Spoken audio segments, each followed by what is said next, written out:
Hey everybody, what's going on? This is D.Mack bringing you another installment of videos from the car. I kind of get a kick out of doing this, but today something struck my mind and I know I needed to share it with you guys. Not exactly sure what prompted it, but it's on my mind and I have to speak on it. Obviously, everybody knows we're all put here for a purpose. We're all seeking love. We're all worthy to be loved. We all have love to give. I'm going to toss a title on this little video.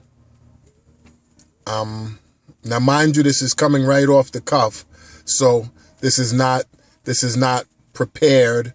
It's something that's on my heart to share.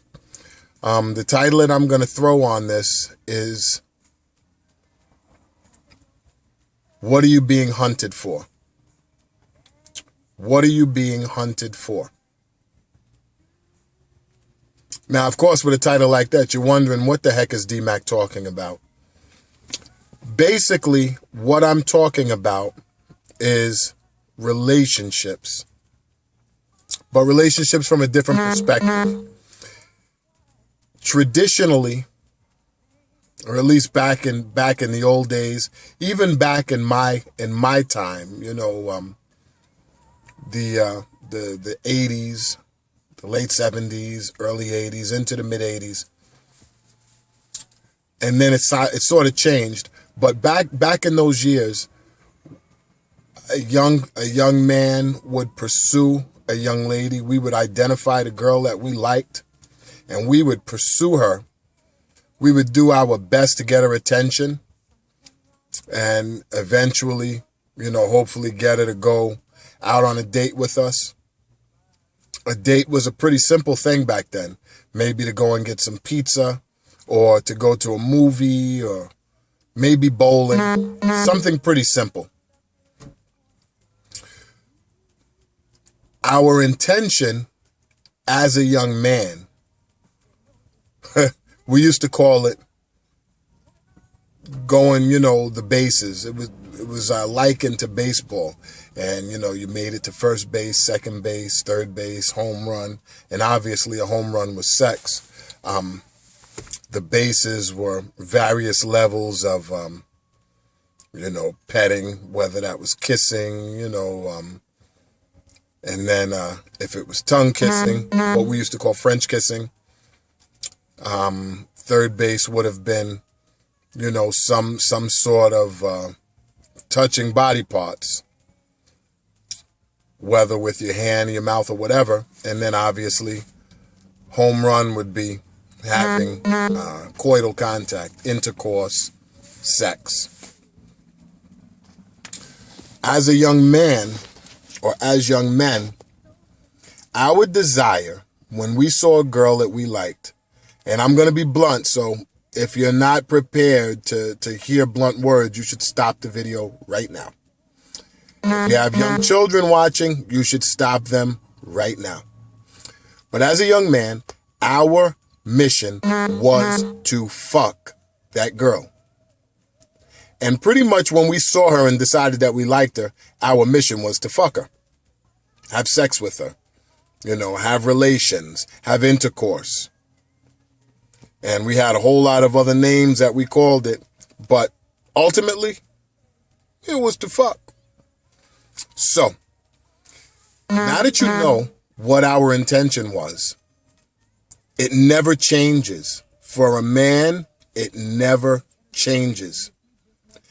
When we see a woman that we like, our first intention is to have sex. Do you understand what I'm saying to you? Our first intention is to have sex. There's no gray area with that. It's not, maybe she could be my friend. She's real pretty. I want her to be my friend. She's real cute. I want her to be my buddy. She's got a nice body. I just want to hang out with her. No. She's pretty. She's got a nice body. She's got a fat ass. She's got nice tits, nice breasts. nice legs, pretty hair, I want to fuck her. All right? Understand it's just that simple. Now, since I've shared that with you, and you've heard it just about as harsh as I could possibly say it, because that's how it is, as a young lady, as a woman, as a female, you have control at that point. You make the decision whether or not we're going to have sex, whether you're even interested. Because if you're not interested, then everything stops there. In other words, you can make the determination whether or not that relationship moves forward or if it ever becomes a relationship at all. But whether that interaction with that young man, that gentleman, that guy, that dude, whether it becomes a dating type situation, whether it becomes absolutely nothing, or whether you're in the bed sweating it out, getting busy. So now, let me tell you how that goes. As a man, as a young man, middle-aged man, older man, we are hardwired, we're programmed to be hunters. It's very primitive. It's very basic. People try and make it complicated. They try and take you through all kinds of changes and make you believe that all of these other things are going on. But the bottom line, men are hunters. And that's not a bad thing. You don't want a man to lose his hunting instinct. If that man loses his hunting instinct, he's no longer hunting a job, hunting a career, hunting a business, hunting for a better place to live, hunting for a better quality of life. He becomes complacent and he sits back and perhaps waits for you to do it. That's not what you want. That's not a man. A man that's lost his hunting instinct is like a bee that's lost his stinger. It's like a car that has no engine. It's like a jet plane that has no jet engine, has no fuel. Like a bicycle without wheels, without pedals, it's useless. It's useless. So you must understand that the things that make a man, you want those things to stay intact. You want that man to have that hunting instinct. You want him to be so tenacious and so diligent and so determined that he's going to go after what he wants with everything in him, including you. So when you meet that guy that you like, and I understand the whole side for ladies, but I'm going to touch on that in another video. How ladies identify a guy that they like and what's going on in their minds when they see that guy.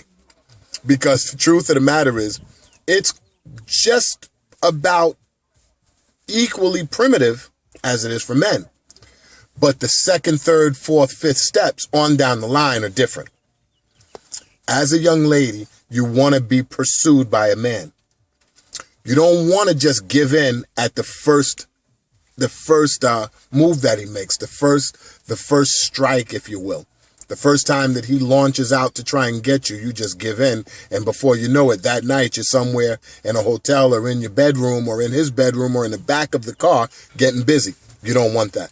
Because what happens if you do that, he's no longer pursuing you. The key is this. The man sees you, he likes you, you see him, you're interested in him. You want to prolong the process. Because the longer it takes for him to get you is the longer he has to learn about who you really are. And women make a big deal about, oh, he's only after one thing, and men only want to get laid. They only want to have sex.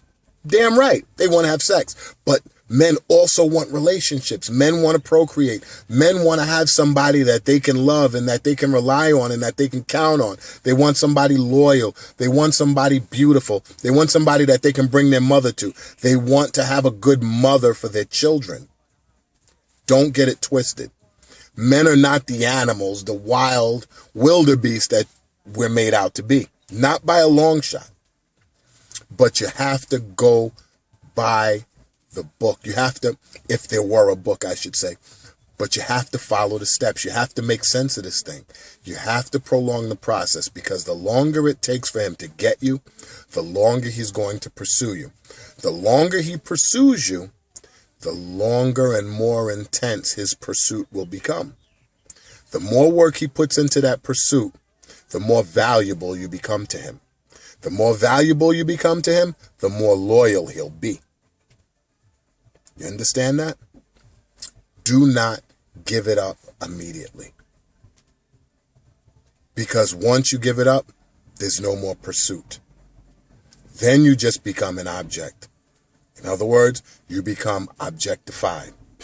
You become his piece, his piece of ass. You become the chick that he bones. Keeping it simple, keeping it real. Again, I told you, if you didn't want to hear real, this was not the video for you. Take the time to learn him as he's learning you. Again, the longer he pursues you, the more he's going to pursue you. Because we're very, very dedicated in that way. Once we launch out on a venture, on an attack, once we're on the hunt, we stay on the hunt until we get what we want. Do you understand that? If you don't, you can reach out to me.